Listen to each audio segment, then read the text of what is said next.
धोक्याची घंटा. लोणार सरोवराची पाणी पातळी वाढली. जगावर मोठे संकट. निसर्गाचा चमत्कार की प्रलयाचे संकेत. कमळजा देवीच्या मूर्तीपर्यंत पोहोचले पाणी. 5,70,000 वर्षांचा इतिहास पुसला जाणार. सरोवराचे अस्तित्व धोक्यात. हिवाळ्यात पाणी वाढलेच कसे? शास्त्रज्ञही चक्रावले. पहा आमचा विशेष रिपोर्ट. आज आम्ही तुम्हाला अशा एका ठिकाणी घेऊन जाणार आहोत ज्याचा संबंध थेट अंतराळाशी आहे. महाराष्ट्राच्या बुलढाणा जिल्ह्यातील जागतिक वारसा असलेले लोणार सरोवर. पण सध्या या सरोवराबाबत जी माहिती समोर येत आहे ती ऐकून अनेकांना प्रश्न पडल्याशिवाय राहणार नाही. 5,70,000 वर्षांपूर्वी उल्कापाताने तयार झालेल्या या सरोवरातून विनाशाची घंटा वाजतीये का, असा प्रश्न आता उपस्थित होत आहे. लोणार सरोवर निसर्गाचं एक अजब गूढ. शास्त्रज्ञांसाठी आजही एक रहस्य. पण आज हेच रहस्य एका भयानक संकटाची चाहूल देत आहे का? पावसाळा संपून 6 महिने उलटले आहेत. कडक उन्हाची चाहूल लागते. इतर ठिकाणी तलाव आणि धरणांची पाणी पातळी खालवत असताना लोणार सरोवराची पाणी पातळी कमी होण्याऐवजी तब्बल 20 फुटांनी वाढली आहे. होय, तुम्ही बरोबर ऐकलंत. इतिहासात पहिल्यांदाच हिवाळ्यातही लोणारचं पाणी वर येतंय. निश्चित अशा प्रकारे ही जी प्रचंड वाढ त्या पाण्याची होते यापूर्वी एवढी वाढ कधी झाली नाही. कारण आमच्या पाहण्यामध्ये हे पाणी यापूर्वी फक्त देवीच्या मंदिरापर्यंत त्या ठिकाणी पायऱ्यापर्यंत लागून ते पाणी परत त्या ठिकाणी पूर्णतः मागे यायचं. पण यावेळेला मात्र ते देवीच्या मंदिरामध्ये देवीच्या मंदिरातच नाही तर अक्षरशः देवीच्या तोंडापर्यंत त्या ठिकाणी पाणी गेलेलं आहे. आणि म्हणून ह्या अशा प्रकारचे जे अचानक पाण्याची वाढ ही निश्चितच आपल्याला जे काही क्लायमेटिक चेंज होत आहे ते निश्चितच हा एक खूप मोठा धोक्याचा संकेत आपल्याला या वाढत्या पाण्याच्या निमित्तानं आपल्याला दिला जातोय. आणि म्हणून याच्यावरती आपण निश्चित हे जे काही क्लायमेटिक चेंज होत आहे हे कशा प्रकारे नियंत्रणात आणण्यासाठी ही इकोसिस्टीम कशा प्रकारे आपल्याला योग्य प्रकारे ठेवता येईल यावरती निश्चित आपल्याला या अनुषंगाने विचार करण्याची गरज आहे. या वाढत्या पाण्याचा विळखा आता थेट श्रद्धेपर्यंत पोहोचला आहे. सरोवराच्या काठावर असलेल्या प्राचीन कमळजा माता मंदिराच्या गाभाऱ्यात पाणी शिरले असून देवीच्या मूर्तीच्या चेहऱ्यापर्यंत पाण्याची पातळी पोहोचली आहे. हे केवळ पाणी नाही, तर एका मोठ्या बदलाचे संकेत आहेत का, असा सवाल उपस्थित केला जातोय.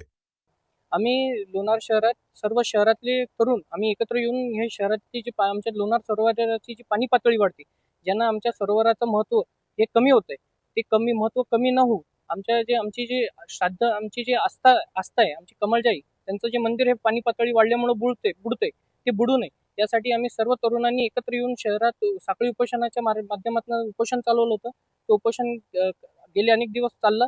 त्यापूर्वीला आम्ही गेल्या 28 जानेवारीला लोणार शहर बंदची पुकार दिली होती. तोही बंद हे बऱ्यापैकी हे झालं. हे सगळं वाढल्यामुळं आमच्याकडे येणारे जे टुरिस्ट आहे ते कमी कमी होत आहेत आणि ते टुरिस्ट कमी झाल्यामुळं आमच्या शहराचं अर्थकारण आमची जी अर्थव्यवस्था आहे ही पूर्णपणे विस्कळीत होत आहे. पाणी वाढतंय उन्हाळ्यात ते उन्हाळ्यात पाणी वाढतंय हे मुळात हे शासनाचं म्हणजे शासनाने या विषयावर गांभीर्यानं विचार केला पाहिजे. गांभीर्याने शासन प्रशासनाने याच्यावर काहीतरी तातडीनं योग्य तो मार्ग काढला पाहिजे. पण शासन प्रशासन सध्या तरी कुठल्याही परिस्थितीत कुठल्याही प्रकारे काही करताना त्यांचं दिसत नाहीये सध्या. आमची मागणी आहे लवकरात लवकर उपाययोजना कराव्या. आमचं मंदिर आणि हे सरोवरातल्या वाढती पाणी पातळी याच्यावर लवकरात लवकर उपाययोजना करून हा विषय तातडीनं सोडवावा. पाणी पातळी कमी करण्यासाठी उपाययोजना करून ह्या शहराला जे शहराचं मूळ आहे ते शहराचं म्हणजे आमचं आराध्य कमळजा मातेचं मंदिराचा विषय असू दे किंवा आमच्या शहराच्या वैभवाचा विषय असू दे तो जपावा ही आमच्या शासनाकडे मागणी.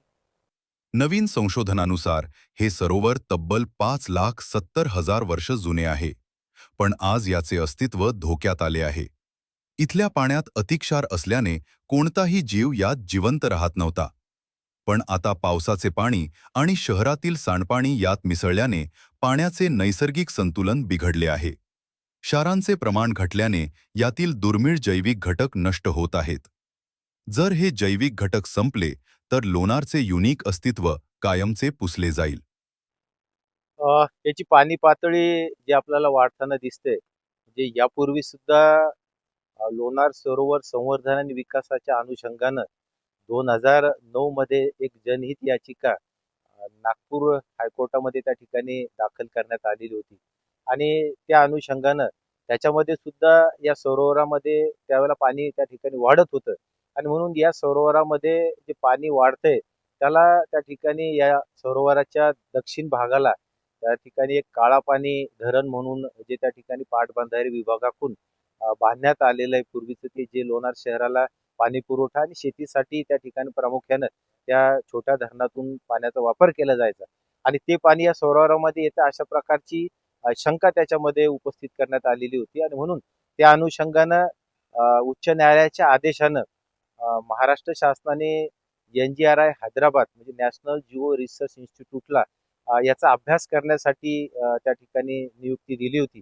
आणि मग त्यांनी या सरोवराच्या परिसरातील अनेक विहिरी, बोरवेल्स आणि त्याचबरोबर या सरोवरातल्या त्या ठिकाणी अनेक जे काही झरे आहेत त्याचबरोबर वेगवेगळ्या ठिकाणी त्यांचे सेन्सर्स टाकून एक संपूर्ण एक वर्षभराचा एक अभ्यास करून एक अहवाल त्यांनी शासनाला सादर केला होता आणि त्याच्यामध्ये त्यांनी असं प्रामुख्यानं नमूद केलं होतं की या सरोवराची पाणी पातळी वाढणे किंवा कमी होणे हे पूर्णतः या लोणार परिसरामध्ये होणाऱ्या पर्जन्यमानावर त्या ठिकाणी अवलंबून आहे असं त्याच्यामध्ये नमूद केलेलं होतं.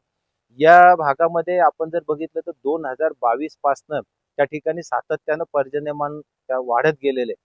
या सरोवरामध्ये उच्च न्यायालय नागपूर खंडपीठाच्या आदेशानंच या सरोवरामध्ये जी पाणी पातळी वाढते कमी होते त्या अनुषंगानं याच्यामध्ये वॉटर स्टेज मीटर त्या ठिकाणी बसवावे अशी सूचना करण्यात आलेली होती आणि त्या अनुषंगानं पाटबंधारे विभागानं हे सगळं काम मेरी ही जी आपली संस्था आहे Maharashtra environmental research institute Nashik या संस्थेकडे हे काम करण्याची जबाबदारी त्यावेळेला दिलेली होती. या संस्थेचे काही शास्त्रज्ञ आणि पाटबंधारे विभागाची काही अधिकारी यांनी ज्यावेळेला 2021 मध्ये या सरोवरामध्ये पाण्याच्या वॉटर स्टेज मीटर बांधण्याबाबत ज्यावेळेस सर्वेक्षण केलं होतं त्यावेळेला या देवीच्या मंदिराच्या पायऱ्यापासनं हे पाणी जवळजवळ 100 मीटर दूर त्या ठिकाणी होतं आणि आज वस्तुस्थिती आपण पाहतोय की हे पाणी देवीच्या मंदिराच्या आतमध्ये त्या ठिकाणी 5 फूट आतमध्ये गेलेलं आहे. म्हणजे एकंदरीत ती पाण्याची पातळी जवळजवळ 20 फूट त्या ठिकाणी उंच पूर्वीपेक्षा वाढलेली आहे. आता याचे एक प्रामुख्यानं कारण आपण पर्जन्यमान घेतोयच की त्या ठिकाणी निश्चित या परिसरामध्ये खूप मोठ्या प्रमाणात पाऊस पडल्यामुळं त्या ठिकाणी याची पाणी पातळी वाढते. त्याचबरोबर दुसरं कारण या सरोवरामधली जी वेडी बाबूळ त्या ठिकाणी काढायचं काम त्या ठिकाणी वन विभागाने हाती घेतलेलं होतं. तर ती काढत असताना ती बाबूळ खोदून त्या ठिकाणी काढण्यात आलेली आहे आणि त्यामुळं ती बाबुळीने मोठ्या प्रमाणाने घट्ट माती धरून ठेवलेली होती. जी माती या सरोवरामध्ये जात नव्हती. पण ती खोदून काढल्यामुळं त्या पावसाच्या पाण्यासोबत ती सगळी माती या सरोवरामध्ये त्या ठिकाणी गेली आणि या सरोवराला पाण्याला बाहेर पडण्यासाठी कोणताही मार्ग नसल्यामुळं निश्चित त्याची खोली कारण यापूर्वी या पाण्याची जी खोली आहे ती 6 मीटर पर्यंत त्या ठिकाणी मोजण्यात आलेली होती. आता ती खोली कमी झाल्यामुळं ते पाणी त्या ठिकाणी बाजूला सरकत आज ते पाणी त्या ठिकाणी मंदिरामध्ये गेलेलं आहे आणि म्हणून याच्यावर ते उपाययोजना करण्यासाठी जर विचार केला तर तूर्त तरी या सरोवराकडं जे येणारं पाणी जे आहे या सरोवराकडं 4 झऱ्यातून पाणी त्या ठिकाणी येते की 3 झरे जे आहेत ते उत्तरेला आहे आणि एक झरा त्या ठिकाणी दक्षिणेला आहे. अशा प्रकारे या 4 झऱ्यातून पाणी या सरोवरामध्ये येतं आणि हे पाणी एका ठिकाणी घेऊन जर त्याला लिफ्ट केलं गेलं ते लिफ्ट करून त्या ठिकाणी आपल्याला सरोवराच्या विरुद्ध दिशेला त्या ठिकाणी ते जर आणलं गेलं तर तूर्त त्याची सध्या त्या ठिकाणी पाणी पातळी आपण थांबवू शकतो. हाच सध्या त्याच्यावरचा तात्पुरता स्वरूपाचा उपाय आपल्याला या ठिकाणी सुचवता येईल. लोणारचा संबंध थेट अंतराळाशी, मंगळ ग्रहाच्या मातीशी जोडला जातो. पण गेल्या अनेक वर्षांपासून या जागतिक वारशाकडे प्रशासनाने दुर्लक्ष केले. पर्यटन तर सोडाच, पण इथल्या सांडपाण्यावर नियंत्रण मिळवण्यातही यश आलेले नाही. जर हे पाणी असेच वाढत राहिले आणि रासायनिक बदल होत राहिले, तर हे सरोवर केवळ एक सामान्य तलाव बनून उरेल. त्यामुळे सरकार मायबाप या अमूल्य ठेव्याकडे लक्ष द्या. याचे जतन संवर्धन करा, एवढीच माफक अपेक्षा आहे.